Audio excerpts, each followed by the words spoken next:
Campagne électorale à l'étape de Mbanza-Ngungu au Congo central, Félix Tshisekedi a réaffirmé sa promesse de faire du combat contre le chômage son principal ennemi s'il est réélu. De son côté, Moïse Katumbi poursuit sa campagne électorale. Le candidat numéro 3 est attendu dimanche dans le Grand Équateur. Plus loin de la RDC, l'armée israélienne a encore bombardé ce samedi la bande de Gaza pour une deuxième journée consécutive après la fin de la trêve d'une semaine. Entre-temps, les appels à la reprise de la trêve se multiplient sur la scène internationale. C'est l'heure de vous informer. Bienvenue à tous à ce journal sur Télé 50. L'actualité reste dominée par la campagne électorale. Félix Tshisekedi, candidat numéro 20 à la présidentielle, était en meeting populaire vendredi au stade Kitemoko, situé dans la localité de Mbanza-Ngungu, dans la province du Congo central. Dans son discours, Félix Tshisekedi a rappelé sa promesse de faire du combat contre le chômage son principal ennemi s'il est réélu. Après le rendez-vous manqué du 22 novembre dernier à la suite d'une pluie diluvienne, le candidat président numéro 20 a enfin échangé vendredi avec ses électeurs potentiels de Mbanza-Ngungu. Le stade Kitemoko, lieu du meeting, était archi-comble pour accueillir le président sortant et candidat à sa propre succession qui, avant de rejoindre ce temple du football, s'est d'abord rendu en Kamba, intéressante et siège. Tolongwai Matadi, totelemi na Kimpese, totelemi na Tumba, totelemi mwa muke na entrée ya okende kuilungongo wana donc ezaki mwa temps. Merci. Merci. Merci. Est-ce que bino nyonso boyebi que le 20 décembre moto akotika la te na ndako? Est-ce que moto azali akotika na ndako le 20 décembre? Bino nyonso bokoza na vote, boko vote numéro nini? Numéro nini? Oyebi yango. Le président Tshisekedi a à cette occasion mis en avant les réalisations de son premier mandat, en particulier la gratuité de l'enseignement primaire et les programmes de couverture santé universelle. Il a promis d'étendre la gratuité de l'enseignement au niveau secondaire et d'accroître l'accès aux soins de santé gratuits pour tous les Congolais.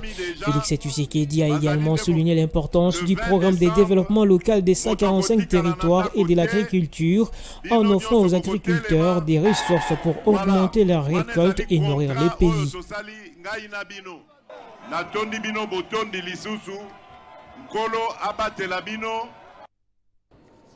Et puis l'on a enregistré au moins 6 morts par étouffement et des dizaines de blessés dans des bousculades lors du meeting de Félix Tshisekedi en Kamba, une localité du territoire de Mbanza-Ngungu dans le Congo central. C'était lors de la clôture de sa campagne électorale dans le Congo central. Selon les sources locales, le meeting a eu lieu entre 19h et 21h.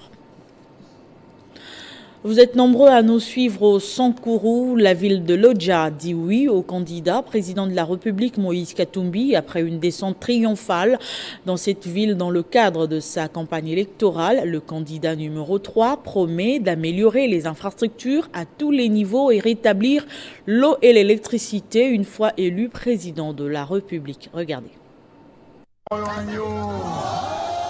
Après Kamina, Moba, Katumbi foule ses pieds enfin à Lodja, au Sankuru. C'est un monde fou qui attend les candidats présidents à l'élection présidentielle du 20 décembre prochain. Lodja fait partie d'une des villes importantes de la République démocratique du Congo, se situant au centre du pays. C'est un carton plein. Les jeunes scandaient le nom de Moïse Katumbi Tchapoué et son numéro 3, et en prédisant publiquement la victoire de Katumbi le 20 décembre. Au 11e jour de la campagne, Lodja est tombé et a refusé du monde. Le numéro 3 est sur toutes les lèvres. Son nom est régulièrement cité. Les Sankourois ne veulent pas oublier ce chiffre sans aucun prétexte, car pour eux, c'est le moment tant attendu pour infliger un vote sanction au régime en place qui n'a fait que promettre sans aucune réalisation. Devant la foule, au stade de Lumumba, plein à craquer, Moïse Katumbi a fait observer une minute de silence en mémoire de Chéribin Okende, natif de la province, lâchement assassiné. Et dans son meeting, Katumbi a tiré à boulet rouge sur la gouvernance chaotique incarnée par le régime en place. Il promet de construire de nouvelles infrastructures adéquates, de tout faire pour que l'eau et l'électricité soient installées dans la province et d'améliorer l'aéroport de Lodja. Katumbi a aussi insisté sur la vigilance le jour du vote, demandant aux Sankourois de rester jusqu'au comptage final des voix le jour du vote. Après Lodja, le candidat Moïse Katumbi était contraint de retourner à Kindu pour déposer sa gerbe des fleurs devant la dépouille de feu Dido Kangisingi, abattu mardi à Kindu après l'arrivée du candidat numéro 3. Dido Kangisingi est avocat et président de la jeunesse d'Ensemble pour la République dans la province du Maniema. Il n'a pas hésité d'interrompre sa campagne électorale pour venir rendre hommage à ces vaillants héros d'Ensemble pour la République, Maître Guido au Maniema. Moïse Katumbi Tchapoué, candidat numéro 3, est revenu au Maniema, au chevet de la famille de l'illustre disparu, pour pleurer et condamner les actes d'intolérance politique dont a été victime Maître Guido.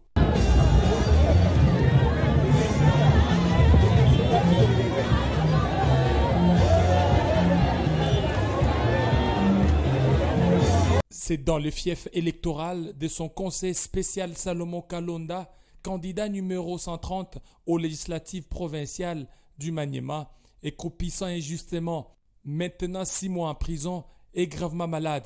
Katumbi insiste que les enquêtes soient vivement diligentées et que justice soit faite pour établir les responsabilités.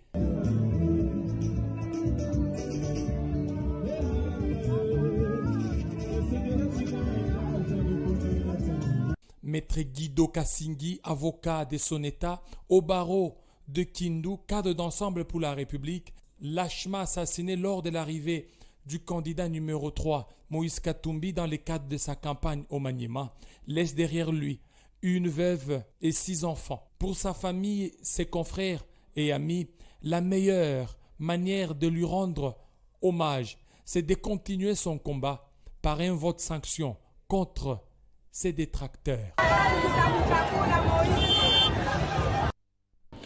Revenons à Kinshasa. Le candidat député national dans la circonscription de la Funa, Tchatchombala, a fait une grande descente dans la commune de Makala. Objectif, conscientiser sa base afin de lui faire confiance aux élections prévues le 20 décembre prochain et accorder un deuxième mandat au numéro 20, Félix Tshisekedi.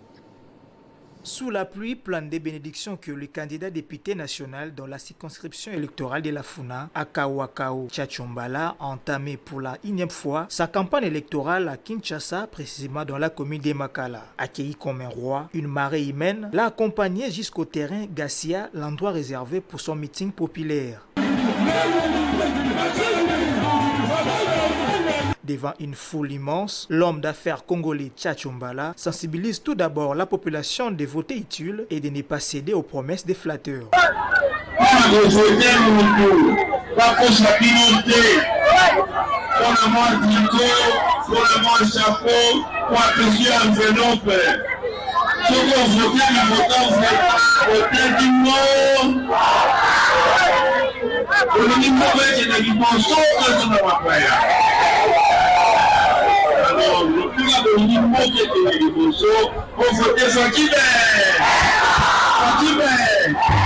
Il a demandé aux habitants de la commune de Makala de lui faire confiance afin de développer ensemble cette commune, mais aussi de donner un second mandat au numéro 20, Félix Tshisekedi Tshilombo.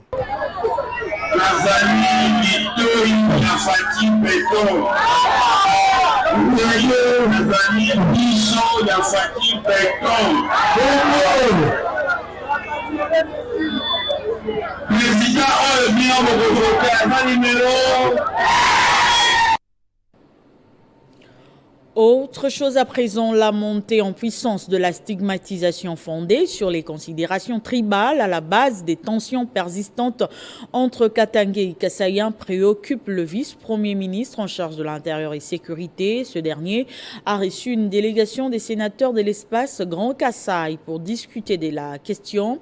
Il ressort de cette audience une annonce sur la tenue prochaine d'une rencontre entre Kasaïen et Katanga pour échanger sur les voies et sortie de cette crise à répétition. À l'approche de la tenue des élections du 20 décembre, les autorités du pays souhaitent que la paix règne sur toute l'étendue du territoire national. Une délégation des sénateurs de l'espace Grand Kasaï a échangé avec le vice-premier ministre en charge de l'Intérieur et Sécurité et Affaires coutumières, Peter Kazadi, sur les réponses à apporter aux tensions qui persistent dans le Grand Katanga, précisément à Malemankulu, dans le Olomami, à Bukama et à Tenkenfungurume, suite à la montée en puissance de la stigmatisation fondée sur les considérations tribales.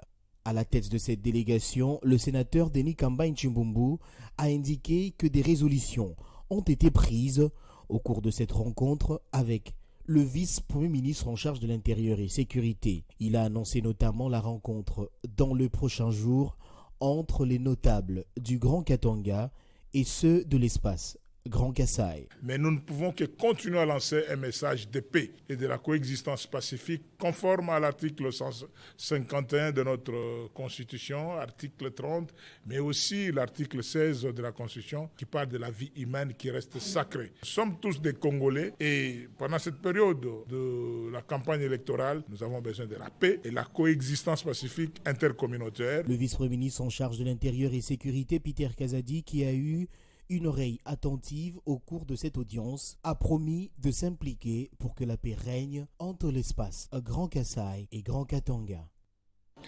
Et en sa qualité de promoteur et gardien du droit international humanitaire, le Comité international de la Croix-Rouge a pris part à la session de renforcement des capacités du Comité national du désarmement et de la sécurité internationale. Plusieurs thématiques ont été abordées, les détails dans cet élément. Le Comité national du désarmement et de la sécurité internationale en République démocratique du Congo, CNDC, a été créé par un décret du Premier ministre en 2019. Son but, veiller à la bonne application par les commissions interministérielles et les points focaux des conventions, traités ou autres instruments juridiques internationaux du secteur du désarmement et de la sécurité internationale ratifiés par la République démocratique du Congo. L'objectif global de toute cette série de formations, c'est effectivement pour renforcer les capacités de nos experts qui sont appelés à suivre les structures de mise en œuvre qui interviennent dans le désarmement dans notre pays. Pendant les 2 jours des formations, des agents et experts du CNDC, le Comité international de la Croix-Rouge CICR est venu participer en tant que formateur en développant des thématiques liées au droit international humanitaire comme les armes et les DIH ou encore les traités sur les commerces des armes. Pour Claudine Mouchebekwa, conseillère juridique régionale du CICR, cette session des formations revêt d'une grande importance pour son organisation. Nous participons à cette session de renforcement de capacité des experts de CNDC pour justement mener le plaidoyer pour la ratification des traités sur les armes, notamment le traité sur le commerce des armes et la Convention de Kinshasa sur les armes légères et de petits calibres. Les CICR estiment nécessaire que les experts du CNDC puissent maîtriser les contenus des traités les plus pertinents sur les armes afin de permettre à la RDC de les ratifier et de faire un bon suivi de leur mise en œuvre. Guerre Israël-Hamas, l'armée israélienne a encore bombardé ce samedi la bande de Gaza pour une 2e journée consécutive après la fin de la trêve d'une semaine avec le mouvement islamique palestinien Hamas qui avait permis la libération d'otages et l'acheminement d'une aide d'urgence. Le ministère de la Santé du Hamas dans le territoire palestinien a fait état de 240 morts à Gaza depuis la reprise des bombardements vendredi. Sur la scène internationale, les appels à une reprise de la trêve s'est multiplient. En sport, l'association sportive V-Club sera en assemblée générale extraordinaire ce samedi pour aborder toutes les questions qui fâchent au sein du club et fixer l'opinion sur la signature du contrat V-Club et l'entreprise turque Melvest. Bien avant, Sauvant V-Club, une des structures de l'équipe vert et noir, s'était exprimée sur la question devant la presse. Tout le monde a su qu'il y avait un manager dans V-Club qui s'appelait Esther Kumba. Toujours dans ce dossier, nous avons obtenu la démission de M. Agnès Kumba Tangofor. Toujours dans notre combat, nous sommes parvenus à assainir le premier environnement de la coordination d'estime. Parce qu'elle a constaté qu'elle était entourée par des vampires et nous l'avons aidé à assainir l'environnement. Mais nous devons toutefois reconnaître que la sentinelle est toujours à l'œuvre. Et c'est une œuvre humaine, nous le reconnaissons. Nous enregistrons ça et là des dérapages dans la conduite de certains de nos membres. Ça, nous le reconnaissons, qu'il y a certains de nos membres qui ne se comportent pas dignement et nous sommes désolés pour cela.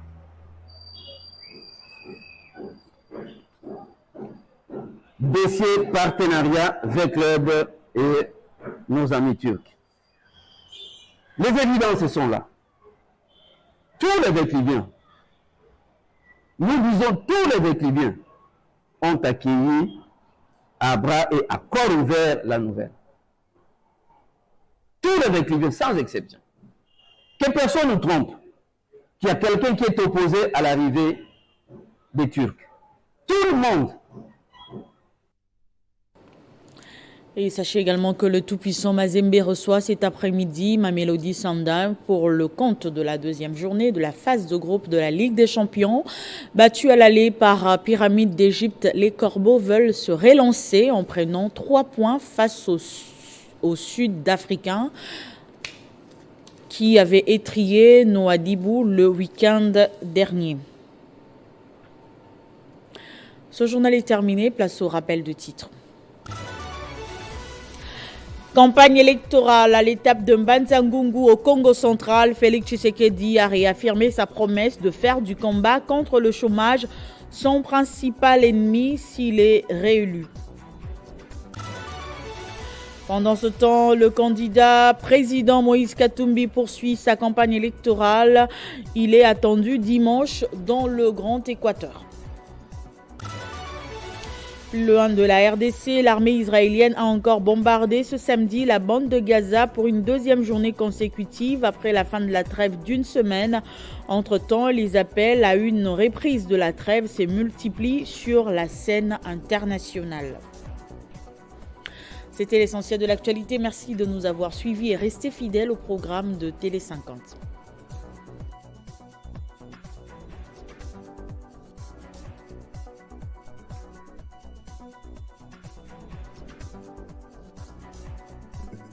Retrouvez toute l'actualité en continu sur www.tele50.cd.